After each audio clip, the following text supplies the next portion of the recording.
Estamos de regreso en nuestro programa Historias de San Luis, en entrevista con la maestra Ofelia Zacarías Yacinfante, y estamos hablando sobre la obra de José Jaime. Ofelia, te interrumpí en el módulo anterior cuando estabas comenzando a platicar sobre las etapas de la pintura de José Jaime. ¿Podrías, por favor, retomar el tema para nuestro público televidente, por favor? Claro que sí, con todo gusto. Como les comentaba, él de su producción plástica, precisamente en las obras al óleo, tiene 4 etapas diferentes, ¿no? La primera, en donde yo identifico como la etapa de aprendizaje, en la que él va, como les decía, en diferentes lugares, conociendo las técnicas, conociendo los materiales. Hay algunas obras que sí claramente son copias, pero a mí algo que me llamó la atención y que me parece interesante es que él es consciente como de la profesión del artista. Entonces, cuando hace copias, él al momento de firmar, si pone el nombre completo y si dice copió, ¿no? Entonces, es interesante cómo poco a poco va evolucionando la obra.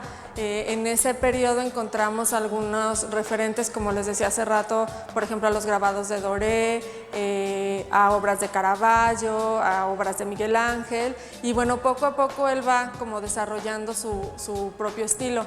Entonces hay un segundo momento en el que para mí llega a consolidarse como artista, es la segunda etapa, ¿no?, que yo identifico.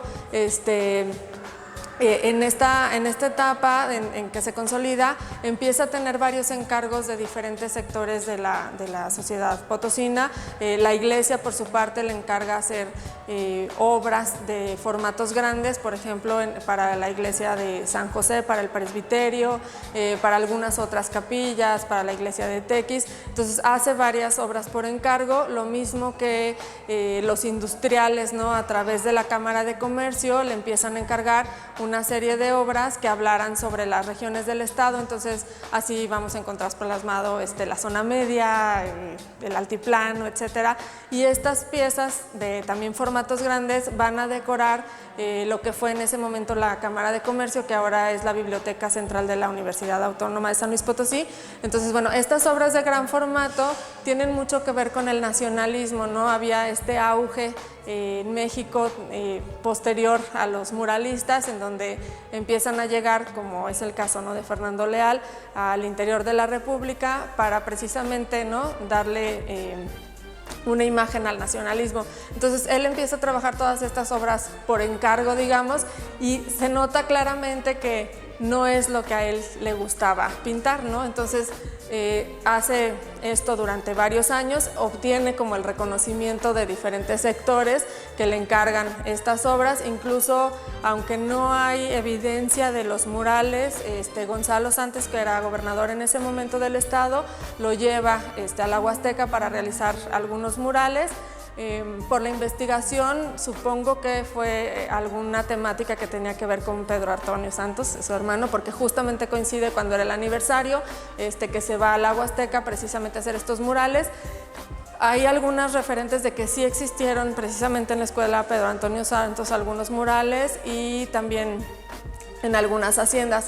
Después de hacer estos murales, él regresa aquí a San Luis. Entonces para mí tiene un periodo como de búsqueda y de experimentación. O sea, después de hacer todas estas obras por encargo, él experimenta nuevamente con las técnicas, con los materiales, con la forma de hacer la pintura. Es decir, todo lo que él hace en esta etapa, digamos, como costumbrista, está pegado a la realidad. Ahora él empieza a experimentar, y entonces los colores, por ejemplo, y las formas no necesariamente están apegadas a la realidad, para finalmente tener, en 1945 más o menos, se nota un cambio en su obra.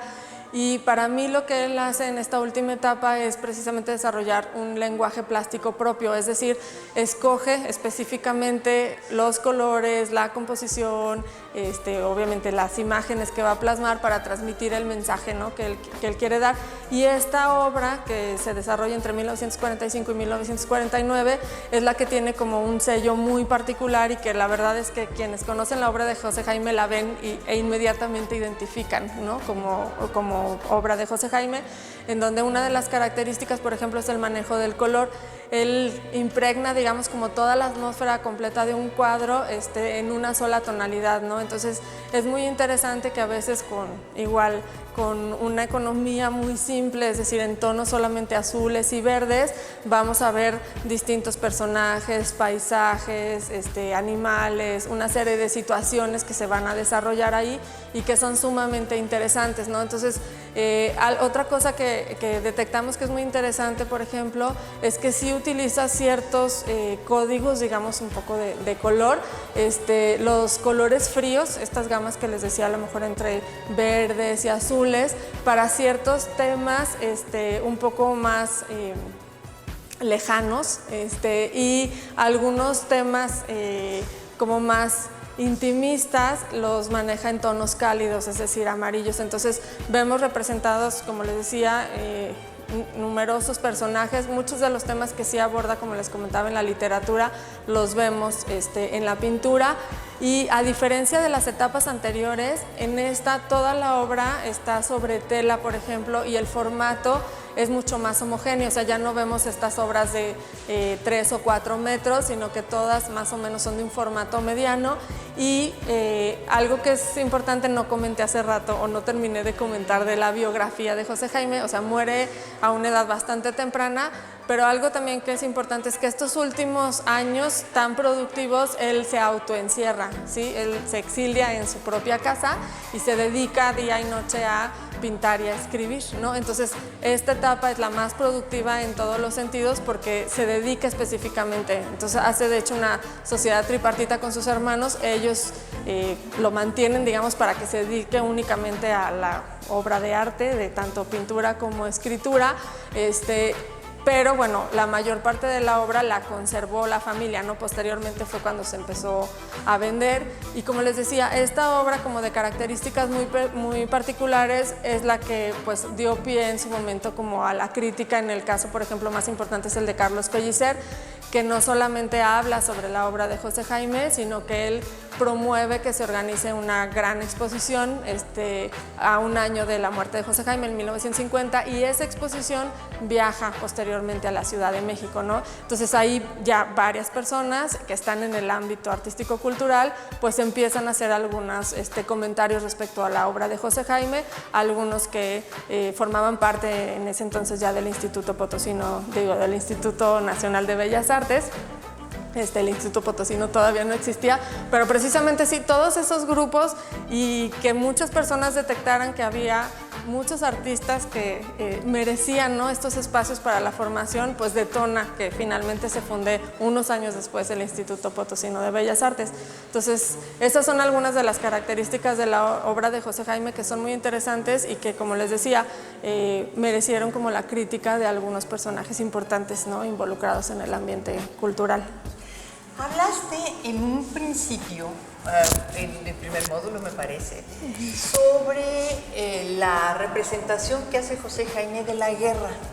¿Podrías platicarnos un poquito más sobre eso, por favor? Sí, claro que sí. Pues bueno, hay varias obras, les compartiré material al amor para que lo muestren, tanto en la pintura como en los dibujos que abordan precisamente esta temática. Entonces es muy interesante, por ejemplo, sobre todo en los dibujos hay ciertos elementos que no habla solamente de la guerra como concepto de la guerra, sino está haciendo una crítica a las guerras mundiales, ¿no? A él le toca este periodo y algo que es muy importante, si bien él estaba encerrado en su casa, hay registros y comentarios de quienes lo visitaban de que era un ávido lector de la prensa, entonces estaba enterado de lo que estaba sucediendo y de este periodo de las guerras mundiales y secuelas también que le tocaron aquí, pues de los cristeros y la revolución, etcétera. Pero por ejemplo en el caso de los dibujos, estos cascos que fueron utilizados en las guerras mundiales son muy evidentes, ¿no? El uso de la suástica, por ejemplo, también algunos muy evidentes y otros un tanto simulados. Es muy interesante. Por otro lado, sí, en la pintura también aborda el tema de la guerra como concepto. Por ejemplo, vemos ahí algunos caballos, ¿no? Como símbolo de la guerra o como una especie de apocalipsis, y están titulados, ¿no?, por el propio artista como la guerra. Entonces es muy interesante como les decía, tanto en el dibujo que hay una serie de elementos, armas, las mujeres, las plañideras, o sea, hay una serie de personajes que abordan precisamente pues todo eso, ¿no? El dolor, pero con elementos que tienen que ver con lo que él o le tocó vivir, ¿no? A lo mejor de manera un tanto lejana, pero bueno, siempre hemos sabido que los artistas son muy cercanos a este tipo de situaciones y las plasman, ¿no? También ahí en su obra. ¿Y qué otros temas trabajó en su obra pictórica? Pues mira, la verdad son muy variados. Por ejemplo, tiene de todo un poco, como les decía, ¿no? En estos periodos que aprende y copia, etcétera, pues bueno, hay muchos referentes que se pueden identificar. Posteriormente, cuando él crea ya un lenguaje propio, por ejemplo, hay muchísimos retratos, ¿no? Es interesante que retrataba a sus familiares, por ejemplo, pero también se sabía que a los vecinos o algunos amigos también los va a retratar. Y algo que es interesante es que los retratos no se apegan a la realidad tal cual, sino lo que él trataba era de reflejar la psicología del artista, ¿no? Entonces así encontramos, por ejemplo, hay un retrato de su hermana que es todo en diferentes tonos de amarillo. Entonces es muy interesante que trata de reflejar esto, ¿no? Otro punto en cuanto a las temáticas que me parece importante, él tiene una serie de autorretratos que son muy interesantes, o sea, están registrados más de 15 autorretratos y no todos los artistas se autorretratan. Toda la obra yo creo que es autobiográfica en general de los artistas, pero no todos se autorretratan conscientemente. O sea, él hace una serie de autorretratos, también paisajes, pero los paisajes siempre tienen una temática que tiene que ver a veces con la nostalgia, por ejemplo, de ciertos lugares o de ciertos personajes. Tiene varias obras que, bueno, podrían inscribirse dentro de la corriente surrealista. Entonces es muy interesante también esta obra con esta faceta, digamos, como surrealista. Entonces realmente no hay una temática en particular, aborda diferentes, en donde sí hay una constante es en el manejo, por ejemplo, de la composición del color en este periodo que crea su lenguaje plástico. Muchísimas gracias, Ofelia, te agradecemos mucho que hayas aceptado esta entrevista y que nos hayas platicado sobre José Jaime, este pintor tan importante y tan poco conocido. Pero gracias a tu esfuerzo, que ya van 2 libros que se publican sobre José Jaime, y yo estoy casi segura que por ahí pronto vas a sacar la autobiografía también. Podemos conocer un poco más de este personaje. Claro, agradecemos su atención en nuestro programa Historias de San Luis, y si tienen algún comentario, por favor envíenlo a la dirección electrónica de nuestras redes sociales que aparecen en pantalla.